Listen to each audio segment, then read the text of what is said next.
what are the uses of sinew in this day and age? For a survival situation, obviously thread or whatever you need to make cordage out of. A lot of people use it to if they want to make authentic type of clothing, sewing up brain tan buckskin, so to speak, or doing bead work, quill work, that kind of stuff. But probably the most common way that I know of in this day and age is to make sinew-backed bows. What is a sinew-backed bow? A sinew-backed bow is basically what they take this sinew and glue a layer over the back end of the back of the bow. Now, why would you want to do that? Well, if you're making a self bow, which is all wood bow, and your draw length is, say, 26 inches, well, the bow from knock point to knock point has to be at least 52 inches long then. It's long. So you got to be twice the length of what you're pulling to take the stress of the bend of the bow. Otherwise, you're more apt to break it. A lot of bows, long bows, so to speak, are around 68 inches and 72 inches long. So they can handle the bend more and less apt to break. Now, once man was introduced to horses and riding on the back of horses, well, it's pretty hard to wield a 68-inch longbow around over the back of a horse. So they had to shorten the bow up a little bit. So then here you got maybe a 48-inch bow, still trying to get a pretty good length of draw to it. In order to keep it, from breaking, they had to reinforce the back of it.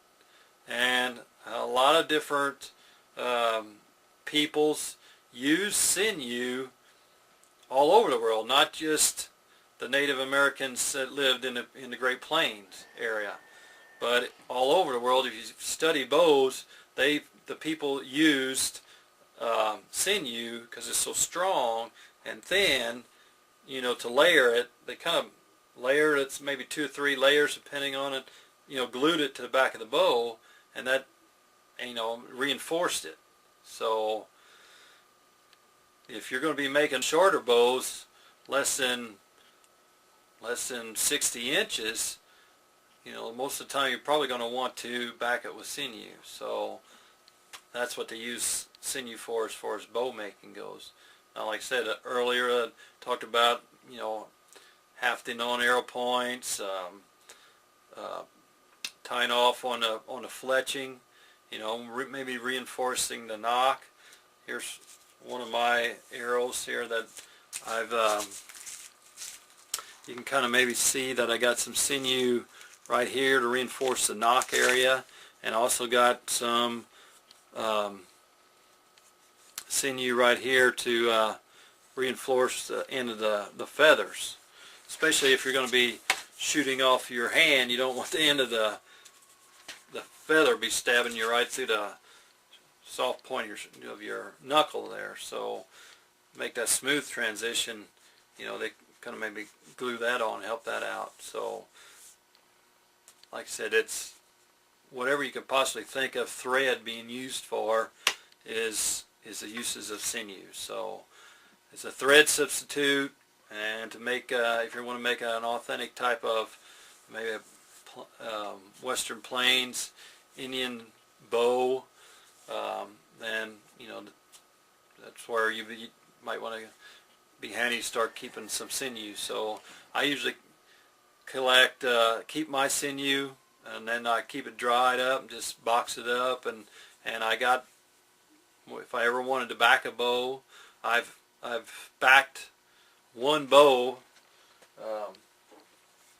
It's a shorter bow. It's only like maybe 48 inches long. It's a Western type bow made of Osage orange. I backed it with sinew, but I also covered it with with rawhide, because if you're going to make it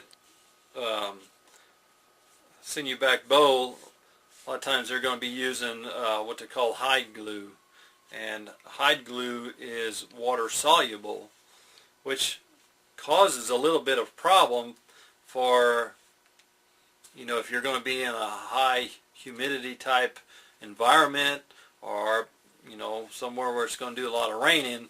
You're going to have to protect the bow, because next thing you know, the sinew is going to get wet, the glue's going to soften up, and it's not going to do you any good. So that's one of the downfalls of having a sinew back bow. Sure, it makes a good, short, strong bow, but also there's a lot of maintenance to that type of bow.